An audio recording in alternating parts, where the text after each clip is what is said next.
Hi, it's Ollie Wright from Annexe Planning.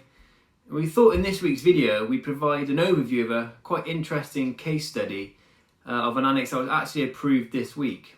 Now, the site was in Aldershot and that falls under Rushmore as the local planning authority. So just to give you a bit of background as to why the annex was needed, it was for the applicant's mother. She'd been recently widowed and her health had really started to deteriorate since that point.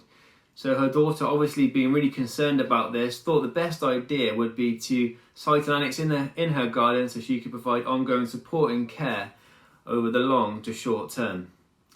Now, we submitted the application on their behalf. They were using IHUS to provide the annex, and it became quite apparent quite quickly actually that the case officer had a number of concerns.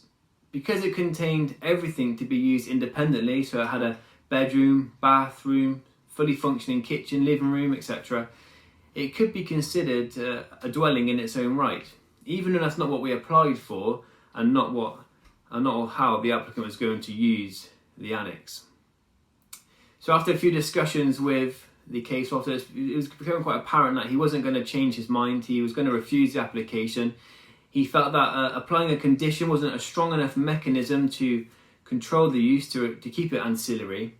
So we did a bit of research, provided some case law, and actually suggested a Section 106. Now, a Section 106 is a legal agreement. Now, the councils can use this for all different manner of things, and in this scenario, we suggested that perhaps they could use this legal control mechanism to ensure that the annex was never separated off as an independent dwelling. This Section 106 then would control the use, ensuring the annex remained ancillary, and it'd be within the deeds of the property that this annex could never be separated off or used independently from the main house. Now, the case officer sought legal advice from their legal team and was actually happy with the proposal we put forward. This enabled him to approve the application, gave him the confidence that we weren't going to use it or it couldn't be used in the future as a dwelling, and that enabled him to overcome that objection.